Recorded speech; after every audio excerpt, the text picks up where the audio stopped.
Hi everyone, it's Rachel back with the Shades of Orange. Today I'm here to do a little bit of a different video, and that is popular books that I have DNF'd. I have become a big proponent of the fact that there are different books for different readers. I think that there are a lot of books that aren't necessarily bad, but they're simply just not for me. I have very particular tastes, and over the years have become very loose and comfortable with putting down books and just saying, nah, it's not for me, or even it's not for me right now.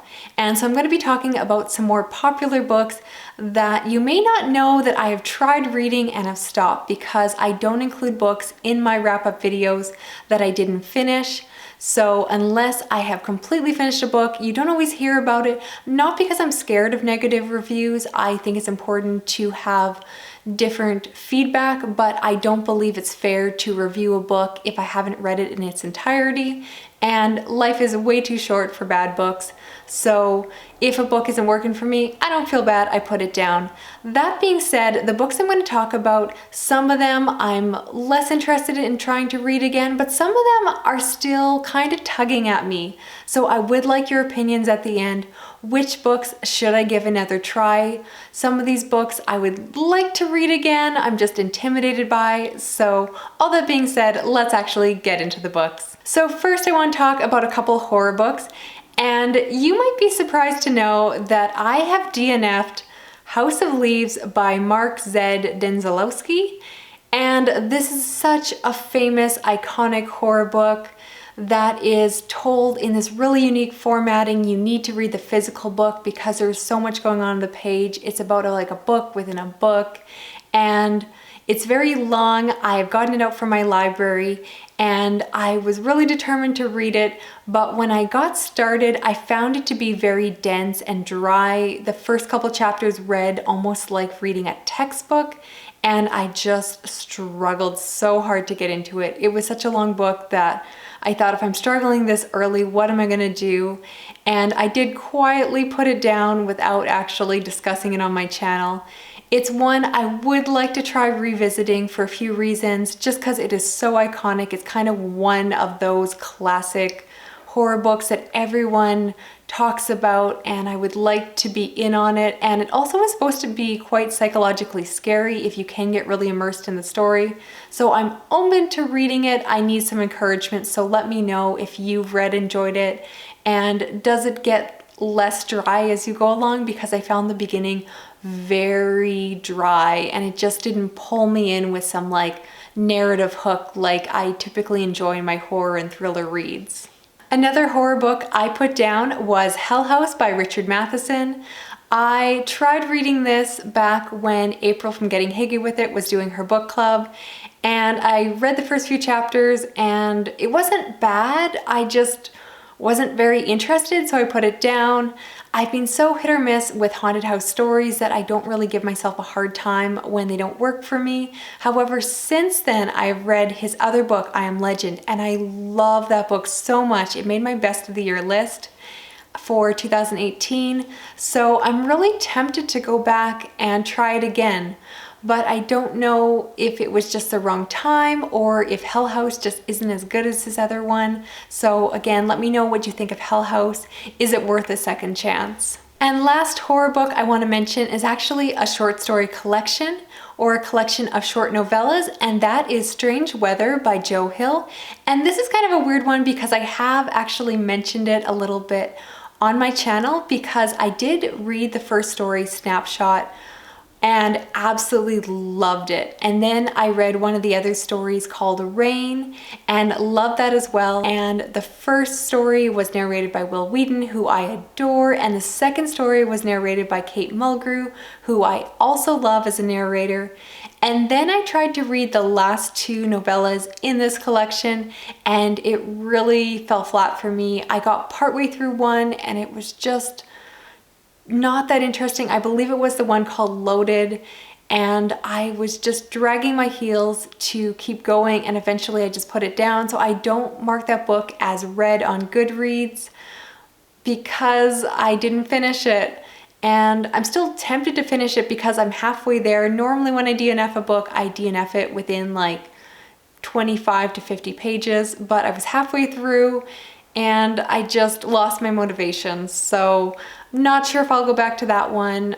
Maybe I should try a physical copy. Maybe I just didn't like the narrator as much for that one short story. So love to know for other people who've read it, what did you think of Strange Weather? Now to talk science fiction, I DNF'd Ninefox Gambit by Yoon Lee, which was very popular on BookTube a year or so back when it was nominated for the BookTube SFF Awards, and that was the reason I picked it up in the first place. I heard that it was a hard science fiction that was also a space opera. I love space opera. I was very excited to pick it out. I heard that it had great diversity in it, and I tried to read it, and I got into the first couple chapters, and honestly, I just struggled to understand what was happening, and so I put it down. And this really bugs me because I'm okay putting down books saying, this isn't for me, but putting down a book because it went over my head isn't a good feeling. Since then, I've definitely read a lot more science fiction with some very complex world building, and so I'm tempted to revisit it because I do think that I have a lot more tools at my disposal. I think I'm a much savvier science fiction reader now, and I feel like I could probably handle it, maybe, but I know even the judges, who are all very well-established SFF readers, were also struggling with it, so I'm not sure about that one. I've heard the second book is a little easier to get into, so again, that isn't a book that just keeps kind of niggling at me, and I can't decide if I should return to it or not. And the other science fiction book I DNF'd for a totally different reason, and that is The Hitchhiker's Guide to the Galaxy by Douglas Adams. This one I tried reading actually as a teenager. It was, of course, very buzzy. It's a classic. Everyone kind of knows the general idea behind it. And I started reading it. I thought it was super funny at the beginning. It's just this like wacky British humor, and it's just off the wall. But as I continued on, I started to lose interest in it, and I think it was the fact that there was nothing but the humor in the book. I just felt like it didn't really have a strong plot behind it. I find I'm someone who definitely needs a good narrative hook, a good story, a good pull, and I enjoy humor in my epic stories, but if a book is just humorous for the sake of being humorous and doesn't have other layers to it, I do struggle with it. I also especially struggle with the British style of humor, like anything along like Monty Python. That like goofy, over-the-top humor doesn't always work really well for me. So I put it down. That was over 10 years ago. And it is such a classic, maybe I should go back to it, but I'm honestly not feeling bad about it as I talk about it because I just don't think I'm someone who enjoys humorous science fiction like that. So I'm kind of talking myself out of it, so let me know if you disagree, but I just don't think that one's for me. Finally, I have two fantasy books I want to mention.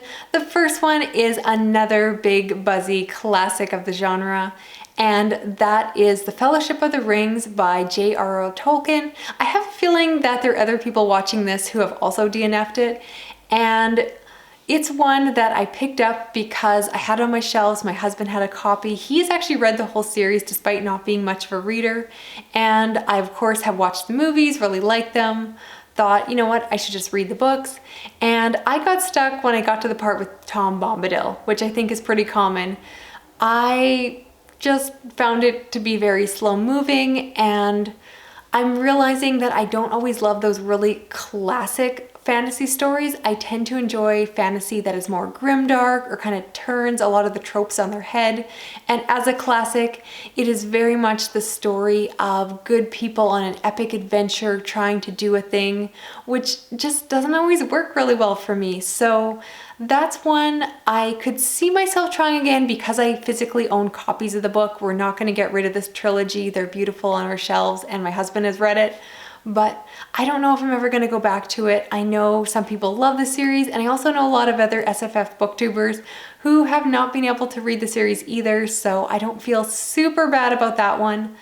Maybe once I've read every fantasy book out there, I'll read it, but there's a lot more fantasy books that are calling my attention right now that I'd rather read first. And the last book I want to mention, I'm honestly a little nervous to say on camera, but I DNF'd the 5th season by N.K. Jemisin, And this is a book that is such a favorite on booktube, especially after the booktube SFF awards happened. It was nominated year after year and it won for at least a couple of them, and everyone loves it. I have heard great things about it, but I picked it up and I started reading and I just really struggled to get into the narrative, which I understand is a common complaint. The one perspective is second person, which is incredibly jarring and uncommon to read. And I just was very turned off by that, and I put it down within honestly probably like 10 pages. This is one that I am very tempted to reread. I've heard amazing things about N.K. Jemisin's stories. I understand that that is a book that has an amazing ending, and that after reading that, you're so excited for the next book in the trilogy because it really changes your understanding of the world and everything you knew, and so it has some great twists and turns, which definitely sounds up my alley. I like books that can kind of blow your mind and surprise you, but I just need to be able to get into the narrative writing. I'm tempted also to maybe try some of her other books first. So that is one that is probably the most embarrassing on this list, the one I'm maybe most tempted to go back to again. I'm not certain it's my kind of book, and people who know my taste really well do say I understand why you put it down and aren't necessarily sure it's for me. So I'd love to know some other perspectives. Should I try that one again? I'm thinking yes, but I'm kind of nervous too.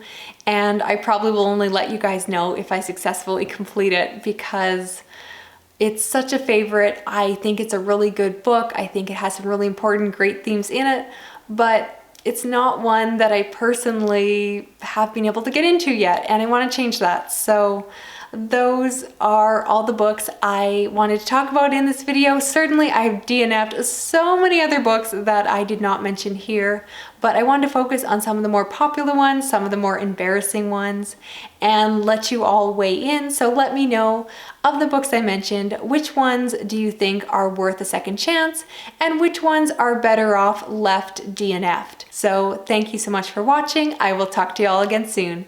Okay, bye-bye.